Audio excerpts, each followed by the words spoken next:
We shall not cease from exploration, and the end of all our exploring will be to arrive where we started and know the place for the first time. Jeanie was introduced to me as the president. She was head of everything. She was always the most exceptional person in everything she did, and of course that's never changed. That was how I was introduced to her, yes, and it's always stayed the same. She was a very early female lawyer in Nashville. Back at that time, women were even having a hard time getting an interview with law firms. Of course, that's all changed. Men have finally found out that women are probably better lawyers than they are, you know. But the firm was just this magnificent group of people who were so public-minded. I really enjoyed law practice, especially from the end that if you're going to represent somebody, you have a great excuse to learn all about somebody else's business. Jeanie is just one of those people who can get other people to agree with her, and she's had an extremely successful career, first as a lawyer and then as a counsel for the Environmental Protection Agency. So I was Chief Deputy Attorney General from '88 to '92. In '92, I was the campaign manager for Tipper Gore's part of the campaign. I don't think there's anything like a political campaign for bonding people. Deep trenches are what you're in a lot of the time. They won the election, and then I served as the general counsel for the United States Environmental Protection Agency. The people at EPA are unbelievable. So you are getting the best advice, and then you then turn to give the best advice to the head of EPA or the White House. I had to trust that my common sense was as good as the next person's. So. Then end of '98, came back to Tennessee, and that's when I got involved with founding the Land Trust for Tennessee. When she was first starting the Land Trust, we connected, and it was a great opportunity to have a chance to learn about land conservation in a place I love on the plateau. The idea to do it came about through a conversation with Bill Bredesen to start a statewide land trust. And he said, "I'll do it now if you'll do it with me." I said, "Let's do it." She establishes a relationship, and the landowner trusts her to know that she's going to make sure that their land is taken care of forever.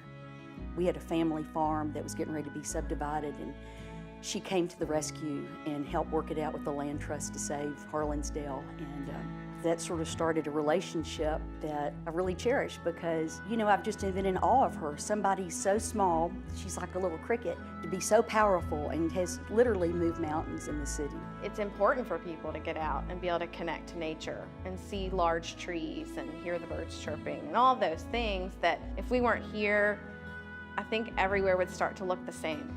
We don't just protect land, we protect a promise. We protect special places forever so that people can enjoy them and benefit from them the way we do today. And I think having the Land Trust as a partner is key to the metropolitan government. Bringing all those groups together, nonprofit, government, and the private sector to work on a laudable goal such as preserving open space is something that has really been productive for Nashville. So the Jeanie Nelson Conservation Legacy Fund, I think will really give the Land Trust an opportunity to make sure that we will be able to carry on that great foundation that she's built for us in her name. It's a fund that will provide sustainable funding so that we can protect our promise. Having hiked in so many open spaces and trails that the Land Trust has conserved has really had a huge impact on me. And I don't think I would have ever fully appreciated that if I'd not gotten to know Jeanie.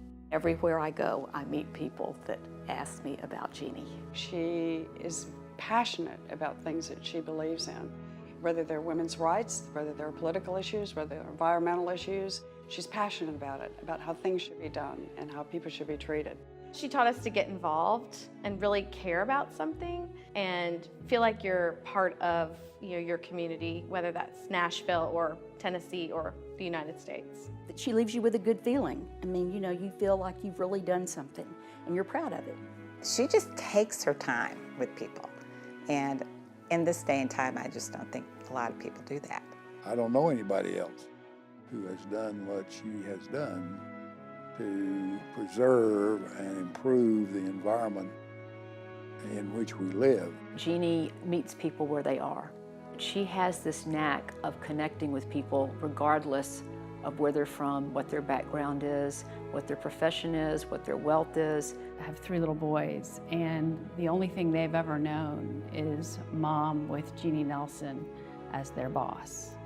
And for 3 little boys to grow up with a woman who's clearly very powerful, but also someone who's compassionate, who they love and they respect. Having her move into another phase of her life and me taking on some of that responsibility has been a really great thing, I think, for our whole family. I think what she's accomplished is just spectacular. And I think Jeanie will be in the soul and the spirit of the state for all of time. And she has been very passionate about her cause and has served the city well. She really is, I think, a hero for Nashville. I mean, she's somebody that the city owes a great debt to, and that her legacy will be felt and seen by the citizens of Nashville for years and years to come.